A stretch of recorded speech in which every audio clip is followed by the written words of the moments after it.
आज हम बात करने वाले हैं दोस्तों एक ऐसे नेता की जिसने सबकी बोलती बंद कर दी।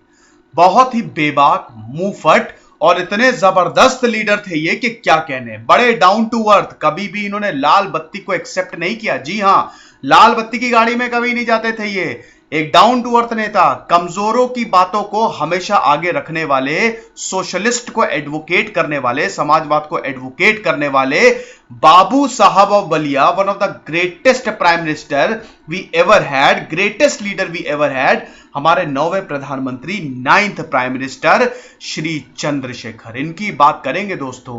कभी भी इन्होंने मंत्री पद नहीं लिया और जब बने, भारत के प्रधानमंत्री बने, कुछ ऐसा इनका ओहदा था। इनके बारे में जानेंगे, हिस्ट्री जानेंगे। तो चलिए आगे बढ़ते हैं। आशा करता हूं आप सब बहुत अच्छे होंगे। मेरा नाम है सिद्धांत अग्निहोत्री, स्टडी IQ पे आपका बहुत बहुत स्वागत है। @रिकनेक्ट मेरा फेसबुक पेज है, सिद्धांत अग्निहोत्री मेरी फेसबुक प्रोफाइल है। दोनों ही जगह आप मुझसे सवाल पूछ सकते हैं और लेक्चर की PDF ले सकते हैं। 60% ऑफ है हमारे सारे कोर्सेज पे। आप नंबर्स पे कॉल करिए, वेबसाइट विजिट करिए और अपनी ड्रीम जॉब निकालिए। अब इनकी लाइफ को देखते हैं। 1927 1 जुलाई को इनका जन्म होता है। उत्तर प्रदेश के बलिया डिस्ट्रिक्ट के इब्राहिम पट्टी में इनका जन्म होता है। जी हां भैया, यूपी के थे ये। दूसरी चीज, उस समय भारत में सबसे इंपॉर्टेंट जो प्रोफेशन था वो फार्मिंग थी, कृषि थी। तो कृषि फैमिली से ही स्टार्ट होता है, मतलब इनका जन्म होता है वहीं पे ही। अब जाहिर सी बात है ना कि भारत एक हमेशा से कृषि प्रधान देश रहा है। क्यों? क्योंकि सब लोग फार्मिंग करते थे और फार्मिंग से ही सब कुछ है। अगर एग्रीकल्चर डेवलप है तो हर चीज डेवलप है। तो वहीं से उन्होंने स्टार्ट किया। बहुत ही कम उम्र में इनको समझ में आ गया था कि पॉलिटिक्स में मुझे जाना है। गजब के ओरेटर थे ये। वो डायलॉग आपने सुना होगा कि जहां हम खड़े हो जाते हैं लाइन वहीं से शुरू होती है। तो इनके साथ बिल्कुल यही था। जहां ये बोलते थे लाइन पूरी वहीं से शुरू हो जाती थी। एक फायर ब्रांड नेता के तौर पे ये सामने आए। स्टूडेंट्स को इंस्पायर करने में ये पूरा कामयाब हुए। सबको इनके पीछे चलता था। इलाहाबाद यूनिवर्सिटी से पॉलिटिकल साइंस में मास्टर डिग्री लेने के बाद ये सीधा पॉलिटिक्स में घुसते हैं। सोशलिस्ट एक्टिविस्ट थे ये, सबसे पहले सोशलिस्ट नेता थे। समाजवाद को ये बहुत ज्यादा एडवोकेट करते थे। उस समय समाजवादी के जो बहुत बड़े नेता डॉक्टर राम मनोहर लोहिया थे ये, उनसे काफी ज्यादा इन्फ्लुएंस थे। नरेंद्र देव थे, आचार्य नरेंद्र देव थे, उनसे भी बहुत ज्यादा इन्फ्लुएंस थे। डॉक्टर राम मनोहर लोहिया के साथ जो है इनके थोड़े बहुत बहस होती थी। ठीक है, ऐसे ही प्यार बहुत करते थे लेकिन बहस इनकी काफी होती थी डॉक्टर राम मनोहर लोहिया। अच्छा, चंद्रशेखर की ना बहस सबसे होती थी। चंद्रशेखर से काफी लोग डरते भी थे क्योंकि बड़े मुंह फटे। ये हमेशा बोलते थे कि अगर पॉलिटिक्स में कुछ हो रहा है तो लोगों को उसकी जानकारी होनी चाहिए, प्रॉपर ट्रांसपेरेंसी होनी चाहिए, वरना सब कुछ बेकार है। ऐसे लीडर थे ये। हालांकि इनका प्राइम मिनिस्टर कार्यकाल जो था पॉलिटिक्स की वजह से बहुत ही कम रहा, लेकिन छोड़ा नहीं इन्होंने किसी को भी। अभी हम देखेंगे, सारी हिस्ट्री जो है वो जानेंगे और देखेंगे 1990s में और 1977 में क्या होता है। तो पॉलिटिक्स में बहुत जल्द आ गए थे ये, अपने स्टूडेंट लाइफ में ही आ गए थे और समाजवाद से ये जुड़ गए थे। ठीक है, धीमे धीमे धीमे इनका पॉलिटिकल करियर जो है वो ऊपर जाने लगा। सबसे पहले इन्होंने प्रजा सोशलिस्ट पार्टी को ज्वाइन किया, वहां पे ये सेक्रेटरी बने। उसके बाद ये स्टेट यूनिट सेक्रेटरी बने और सबसे बड़ी पोस्ट फिर इन्होंने ले ली, जनरल सेक्रेटरी बन गए। जनरल सेक्रेटरी, किसी भी पार्टी में जनरल सेक्रेटरी होना बहुत बड़ी पोस्ट है ना। इसके बाद तो आपको सबसे हाईएस्ट पोजीशन दी जाएगी। तो ये चीज थी। यहां पे भारत आजाद होता है 1947 के बाद। उस समय वन पार्टी होती है, इंडियन नेशनल कांग्रेस। लेकिन तभी बहुत सारे लोग जो हैं, बहुत सारे लीडर्स जो हैं, उनके भी मत साफ हो जाते हैं कि आगे जाके हम इंडियन नेशनल कांग्रेस से अलग तो होंगे और अलग चीज बनाएंगे। ठीक है, ये चीज है। सोशलिज्म का उदय उस समय काफी चरम पे होता है। ठीक है, और उसी से चंद्रशेखर जुड़ जाते हैं। अब इसी बीच क्या होता है, जवाहरलाल नेहरू की जब डेथ होती है, देखिए 3 ऐसे लोग थे जिनका मैं यहां पे नाम बताना चाहूंगा। सबसे पहले लाल बहादुर शास्त्री, जिनकी बायोग्राफी को मैंने रिव्यू किया है, देखिएगा। इंदिरा गांधी, जिनकी ऑटोबायोग्राफी को मैंने रिव्यू किया है। और फाइनली मोरारजी देसाई। मोरारजी देसाई का नाम सबसे इंपॉर्टेंट है। लाल बहादुर शास्त्री को प्राइम मिनिस्टर बनाया जाता है।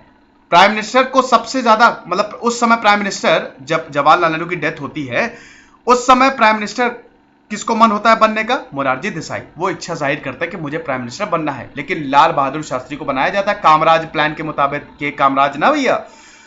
उसके बाद लाल बहादुर शास्त्री की डेथ हो जाती है। फिर कौन प्राइम मिनिस्टर बनना जाता है? मोरारजी देसाई। लेकिन बनती कौन है? इंदिरा गांधी। इंदिरा गांधी को वैसे प्राइम मिनिस्टर बनने का कोई मतलब इतना ज्यादा इंटरेस्ट नहीं होता है, लेकिन वो बनती हैं। ठीक है, अब उसके बाद इंदिरा गांधी, लाल बहादुर शास्त्री इंदिरा गांधी के प्राइम मिनिस्टर बनने के बाद मोरारजी देसाई का मूड खराब हो जाता है। मोरारजी देसाई एक तरह से कांग्रेस में बगावती सुर अपने दिखा देते हैं। यहां पे कांग्रेस स्प्लिट हो जाती है। मैंने इंदिरा गांधी की बायोग्राफी में पूरा ये कवर किया हुआ है। जब कांग्रेस स्प्लिट होती है, डिस्टर्बेंस बढ़ते हैं, तो इंदिरा गांधी इमरजेंसी लगा देती है। बहुत बड़ी दिक्कत हो जाती है। और उसके बाद फिर जब इंदिरा गांधी ने इमरजेंसी लगाई, जब वापस इलेक्शंस हुए, तो फिर कांग्रेस का पत्ता साफ हो जाता है, सुपड़ा साफ कर देते हैं जनता पार्टी। लेकिन वापस इंदिरा गांधी सत्ता में आती है। वो क्या स्टोरी थी, अभी थोड़ी देर बाद देखेंगे। चंद्रशेखर आजाद यहां पे इंदिरा गांधी के करीब आ जाते हैं। क्यों करीब आ जाते हैं कांग्रेस के? क्यों? ऐसा इसलिए क्योंकि ये बहुत जबरदस्त नेता होते हैं। जैसा कि मैंने बताया, ओरेटर बहुत बढ़िया होते हैं, इनको अच्छा खासा सपोर्ट होता है। सबको पता होता है कि अगर इसको हमने शामिल किया तो जीतेंगे। तो इंदिरा गांधी के आवास पे बैठकें होती थी, अनऑफिशियल, काफी अनौपचारिक बैठकें होती थी। इस पे अलग अलग मुद्दे लिए जाते थे, सबके मत जाने जाते थे। तो ये उस समय यंग होते हैं काफी।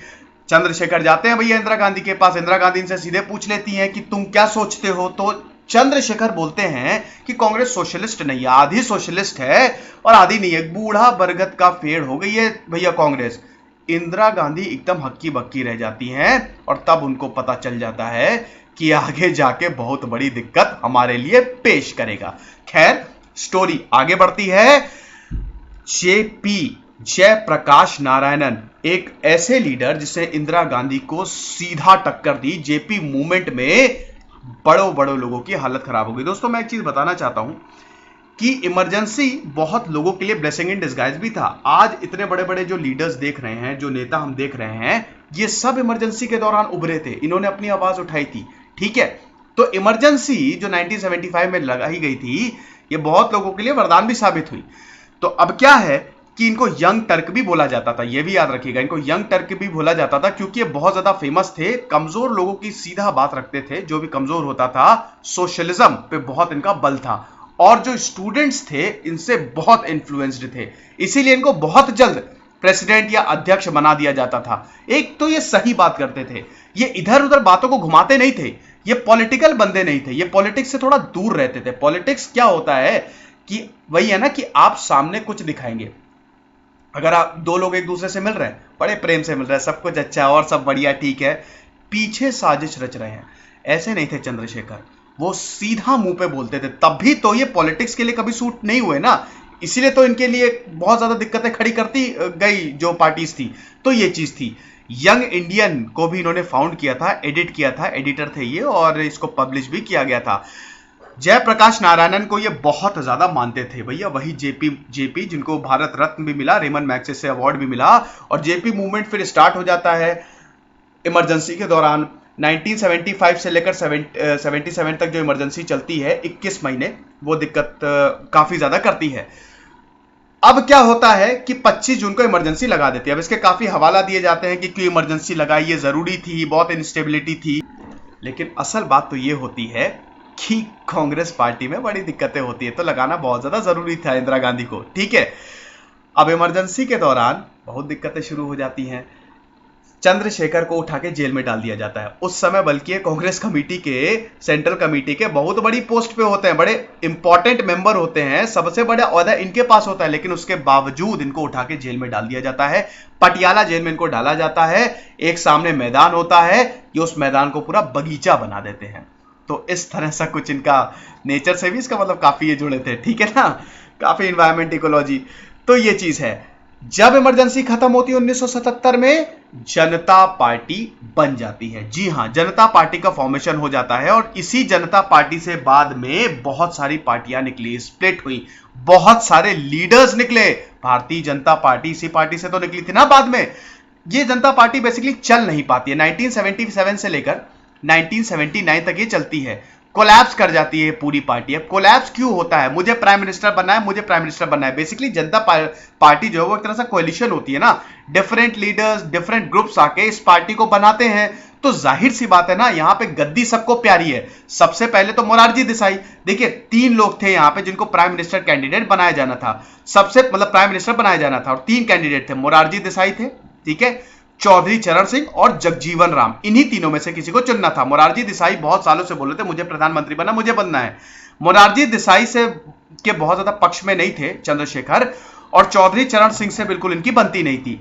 मोरारजी, अब चंद्रशेखर जो हैं वो, उनका काम सबसे इंपॉर्टेंट था। क्यों? क्योंकि वही जनता पार्टी के प्रेसिडेंट थे, अध्यक्ष थे। जेपी ने ये बोला था कि चंद्रशेखर को ही प्रधानमंत्री बनना चाहिए। 1977 में फूट फूट के रोए थे, आपको पता है। देखिए हुआ क्या था, ये स्टोरी मैं थोड़ा सा बताना चाहूंगा कि मोरारजी देसाई तो प्राइम मिनिस्टर बन गए, 1979 में पार्टी कोलैप्स कर गई। सबसे बड़ा यही कारण था, मुझे प्राइम मिनिस्टर बनना है, मुझे प्राइम मिनिस्टर बनना है। इनमें से एक चौधरी चरण सिंह भी थे। चौधरी चरण सिंह को प्राइम मिनिस्टर बनने की पूरी तरह से तैयारी हो गई थी, और मतलब बनाने की तैयारी हो गई थी, और इसमें जेपी का साथ था। ऐसा बोला गया कि जयप्रकाश नारायणन ने यह अनुमति दे दी है कि चौधरी चरण सिंह को प्राइम मिनिस्टर बनाया जाए। चंद्रशेखर नहीं चाहते थे ये चीज हो, लेकिन जब उनको पता चला जेपी ने ये बोल दिया है तो उन्होंने कुछ भी नहीं बोला। लेकिन बाद में ये पता चला कि जेपी को जिस कंडीशन में ये चिट्ठी दिखाई गई थी और साइन करवाया गया था, वो पढ़ने की हालत में भी नहीं थी। तबीयत उनकी बहुत ज्यादा खराब थी, और जब ये जेपी को पता चला कि ऐसा मेरे साथ धोखा हुआ है, इस तरह से इस साजिश चली गई है, तो जेपी बहुत रोए और फूट फूट के उन्होंने ये बोला, फूट फूट के रोते हुए ये बोला कि मैं चाहता था कि चंद्रशेखर 1977 में ही प्रधानमंत्री हो जाते, और अगर ऐसा होता तो शायद आज जनता पार्टी होती या नहीं भी होती, you never know. But the thing is कि जो हो गया सो हो गया, और जो है वो है। तो ये चीज है। चंद्रशेखर की बीवी का नाम था दूजा देवी, और उनके 2 बच्चे हैं, पंकज और नीरज। ठीक है, पॉलिटिक्स में ये भी इन्वॉल्व है। तो ये चीज है। अब क्या है कि जनता पार्टी का उदय होता है, कोलैप्स होता है, यहां पे वापस इलेक्शन होते हैं, इंदिरा गांधी वापस चुन के आती हैं। 1984 में इंदिरा गांधी को असैसिनेट कर दिया जाता है। ठीक है, और अरे आई एम रियली सॉरी, यहां पे जो चीज होती है, हाँ ठीक है, 1984 में इंदिरा गांधी को असैसिनेट कर दिया जाता है, और उसके बाद राजीव गांधी का उदय होता है। राजीव गांधी 1984 से लेकर 1989 तक प्रधानमंत्री रहते हैं। लेकिन राजीव गांधी का ये जो टेन्योर रहता है, जो इंडियन नेशनल कांग्रेस का टेन्योर रहता है, इस पे बड़े इल्जाम लगते हैं। ये 5 साल का जो टर्म था ना, इल्जामों में डूब जाते हैं इंडियन नेशनल कांग्रेस। सबसे पहला बोफोर्स घोटाला, बहुत बड़ी चीज, लिट्टे प्रॉब्लम, पंजाब में जो टेररिज्म है, जिसकी वजह से जब 1989 में इलेक्शन होता है तो कांग्रेस पार्टी एक बहुमत पार्टी, एक मेजॉरिटी पार्टी होती है, 197 सीट मिलती है कांग्रेस पार्टी को 1989 में। लेकिन दिक्कत यह हो जाती है कि बहुमत का आंकड़ा पार नहीं कर पाती है। बहुमत यहां पे किसको मिलती है? किसी को नहीं। लेकिन जो दूसरी सबसे बड़ी पार्टी होती है जनता दल, इसको मिलती है 143 सीट। अब इस जनता दल में चंद्रशेखर भी होते हैं, और बीजेपी को मिलती है 84 सीट। तो जनता दल और बीजेपी और भी पार्टीज एक कोalition बनाती है और मिलकर एक सरकार बनाती है, जिसके प्राइम मिनिस्टर होते हैं वीपी सिंह। वीपी सिंह की बात करें तो पहले कांग्रेस में ही थे। कांग्रेस में फाइनेंस मिनिस्ट्री और डिफेंस मिनिस्ट्री का पोर्टफोलियो इनके पास था, लेकिन उसके बाद ये हट गए। जब 1989 में इलेक्शन होता है तो इनको प्रधानमंत्री बनाया जाता है, और जनता दल बीजेपी के साथ मिलकर पार्टी बनाती है। इसमें चंद्रशेखर भी होते हैं, लेकिन चंद्रशेखर वीपी सिंह के व्यू से बिल्कुल भी सहमत नहीं होते हैं। वीपी सिंह की बायोग्राफी में मैं सेपरेटली रिव्यू कर दूंगा, और रिबेलियन हो जाते हैं। ठीक है, एक तरह से ये आंदोलन कर देते हैं, और अपना सपोर्ट जो है चंद्रशेखर, वो जनता दल से वापस ले लेते हैं और अपनी ही पार्टी बना लेते हैं, वो अलग पार्टी बना लेते हैं। तो चंद्रशेखर अपने 64 एमपीओ के साथ वापस निकल जाते हैं पार्टी से, और उसके बाद वीपी सिंह की पार्टी कोलैप्स कर जाती है, और फाइनली वो मौका आ जाता है जब चंद्रशेखर को प्रधानमंत्री बनाया जाता है नवंबर 1990 में। कांग्रेस का यहां पे पूरा सपोर्ट होता है, कांग्रेस का यहां पे पूरा सपोर्ट होता है चंद्रशेखर को। लेकिन कांग्रेस की हमेशा से 1999 आते आते तक ये सबको पता चल गया था कि कांग्रेस करती क्या है, एक को सपोर्ट देगी और उसके बाद सपोर्ट वापस खींच लेगी, हमेशा यही होता था। ठीक है, धोखा देने की एक प्रवृत्ति जो थी वो कांग्रेस की पड़ गई थी। कांग्रेस भी यहां पे डिवाइडेड थी। अब उसमें फिलहाल मैं इतना नहीं जाऊंगा, बहुत डीप चीज है, मतलब कभी हम और बात करेंगे। फिलहाल अभी हम जो लेक्चर है वो चंद्रशेखर तक ही सीमित रखते हैं। ठीक है, तो चंद्रशेखर ने अपनी पार्टी के साथ और कांग्रेस के साथ सरकार बनाई, वो प्रधानमंत्री होते हैं, 9वें प्रधानमंत्री होते हैं। 7 महीने तक केवल उनका प्रधानमंत्री टेन्योर रहता है, लेकिन इन 7 महीनों में इन्होंने कमाल किया। अब दोस्तों, कमाल के बारे में जानते हैं इन्होंने क्या क्या किया। सबसे पहले उस समय भारत में फाइनेंशियल क्राइसिस आ गई थी, आपको पता ही है। भारत के फॉरेन रिजर्व्स खत्म हो गए थे, इधर गल्फ वॉर था, गल्फ वॉर पे पहले बाद में आएंगे, फाइनेंशियल क्राइसिस पहले जानते हैं। हमारे पास फॉरेन एक्सचेंज पता नहीं था, 7 दिन तक खाली पैसा बचा था कि तब तक हम कर सकते हैं, ठीक है। लेकिन ये बाद में आई थी, इससे पहले फाइनेंशियल क्राइसिस पता लग गई थी कि हमारे खजाने में कुछ नहीं है। तो उस समय प्राइम मिनिस्टर कौन थे? चंद्रशेखर। इनको कुछ ना कुछ करना था। 2 प्राइम मिनिस्टर ऐसे आए हैं जिनकी अग्नि परीक्षा बड़ी खतरनाक हुई, एक चंद्रशेखर और दूसरे पीवी नरसिम्हा राव। पीवी नरसिम्हा राव की बायोग्राफी मैंने पिछले ही हफ्ते कवर की है, 2 पार्ट में थी। चंद्रशेखर को जब ये पता चला, और उस समय जो इनके वित्तीय सलाहकार थे, जो फाइनेंशियल एडवाइजर थे, मनमोहन सिंह, उन्होंने चंद्रशेखर को एक सुझाव दिया। क्या था कि आरबीआई के गवर्नर वेंकट रमनन मनमोहन सिंह के पास गए। उन्होंने बोला कि सर हम एक काम कर सकते हैं, हमारे पास काफी सोना है और इस सोना को हम बैंक में गिरवी रख के पैसे उठा सकते हैं। मनमोहन सिंह को यह पता चला और मनमोहन सिंह ने फिर चंद्रशेखर से बोला कि हम ऐसा कर सकते हैं। तो चंद्रशेखर ने इस पर अनुमति दे दी। बहुत लोगों को ये बात बताई नहीं गई थी, क्योंकि बहुत क्रिटिसिज्म होता है इनका, क्योंकि भैया देश का सोना तब कहां गिरवी रखने जा रहे हो। बाद में सोना वापस आ गया, हालांकि एलपीजी रिफॉर्म जब वापस इकोनॉमी ट्रैक पे आ गई थी तो ये चीज हुई। तो मनमोहन सिंह ने इनको बताया, तो चंद्रशेखर ने बोला बिल्कुल करो। 3 खेप में ये गया था, सबसे पहले बैंक ऑफ स्विट्जरलैंड, फिर बैंक ऑफ इंग्लैंड और बैंक ऑफ जापान ने सोना रखा गया था, और उसके बाद पैसे हमने उठाए थे। तो जब हमने पैसे उठाए, लेकिन वो पैसे काफी नहीं थे, हमको लोन लेना पड़ा। अगर एक इंसान है, उसने पैसे लिए, उसके पास पैसे काफी नहीं है, उसको और जरूरत है, तो वो लोन लेगा। यहां पे भारत को भी लोन लेना पड़ा। किससे? आईएमएफ से। भारत ने बोला कि आईएमएफ हमको लोन दो। अब आईएमएफ में किसकी चलती है? अमेरिका की। अमेरिका क्या कर रहा था उस समय? गल्फ वॉर में सीधी तरीके से इन्वॉल्व था। अभी गल्फ वॉर क्या था? सद्दाम हुसैन ने बोला कुवैत हमारा है, कुवैत को इन्वेड कर दिया। कुवैत एक ऑयल प्रोड्यूसिंग नेशन भैया, छोटा सा देश, ब्लेस्ड देश। गड्ढा खोदो, खूब सारा तेल निकाल लो, खूब पैसे कमाओ। तो सद्दाम हुसैन ने इन्वेड कर दिया। यूनाइटेड नेशंस और यूएसए और काफी देशों ने मिलकर फिर उसके बाद सद्दाम हुसैन पे अटैक किया। तो यहां पे सीधा सीधा भारत के सामने यह शर्त रखी गई अमेरिका द्वारा कि हम तुमको लोन देंगे, क्योंकि आईएमएफ में अमेरिका की चलती है, सबसे ज्यादा वोटिंग राइट्स, सबसे ज्यादा जो परसेंटेज है उन्हीं का है, ठीक है। तो क्या है कि सीधा सीधा अमेरिका ने बोला कि हमको फिलीपींस से होते हुए, सऊदी अरेबिया से होते हुए बड़ा दूर जाना पड़ता है, सऊदी अरब से होते हुए इराक काफी दूर है, बीच में हमको कहीं ना कहीं रुकने की जरूरत है। हम भारत में रुकेंगे और हमारे जो फाइटर जेट्स हैं उसमें आप तेल डालेंगे, बताइए मंजूर है? तो आपको लोन मिल जाएगा। चंद्रशेखर ने बोला ठीक है, हमको मंजूर है। इनडायरेक्टली भारत इन्वॉल्व हो गया गल्फ वॉर में, ठीक है। डायरेक्टली तो इन्वॉल्व नहीं था ना, इनडायरेक्ट था ये। अब ये जब लोगों को पता चला, भयंकर क्रिटिसिज्म होता है चंद्रशेखर का कि ये क्या कर दिया। लेकिन चंद्रशेखर के पास कोई चारा था क्या? कोई भी चारा नहीं था चंद्रशेखर के पास। उन्होंने वही किया जो ठीक लगा, और ये सही भी किया उन्होंने। अगर ये नहीं करते तो भारत बिक जाता। उसके बाद कांग्रेस ये मौका ढूंढ रही थी कि हम चंद्रशेखर से सपोर्ट वापस लें, और उन्होंने यही किया। आरोप यह लगाया गया कि राजीव गांधी के बाहर कुछ जासूस देखे गए हैं और ये चंद्रशेखर नहीं तोड़ छोड़े हैं, ये चंद्रशेखर के ही जासूस हैं।